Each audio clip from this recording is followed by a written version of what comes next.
Hello everyone, আসসালামু আলাইকুম। সবাই কেমন আছেন? এই তো রান্নার সব আয়োজন করে নিয়েছি, কাটাকুটি শেষ। এখন রান্না শুরু করে দেব। প্রথমে আমি পেঁয়াজ মরিচগুলো মশলা দিয়ে ভালো করে কষিয়ে টমেটোগুলো দিয়ে দিলাম। আর একটু ভালো করে কষিয়ে নেব টমেটোগুলো একটু কষানো হয়ে গেলে আমি মাছগুলো দিয়ে দেব। মাছটা দিয়ে আর একটু ভালো করে কষিয়ে নেব। মাছ আর মশলাটাতে ভালোভাবে কষা, লবণ ঝাল যাতে মাছের ভিতরে ভালোভাবে ঢুকে যায়, তার জন্য একটু বেশি করে কষিয়ে নিলে খেতেও ভালো হয়, রান্নার টেস্টটা অনেক ভালো আসে। এই তো আমার কষানো হয়ে গেছে, একটু ঝোলের পানি দিয়ে দিলাম, খুব বেশি না, অল্প পরিমাণে দিয়েছি।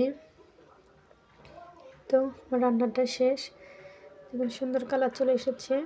টমেটো দিয়ে ইলিশ মাছ বোনা অনেক বেশি ভালো লাগে। দেখুন দেখতে কত সুন্দর লাগছে, খেতে অনেক বেশি মজা হবে। এই তো সবাইকে ধন্যবাদ, সবাই ভালো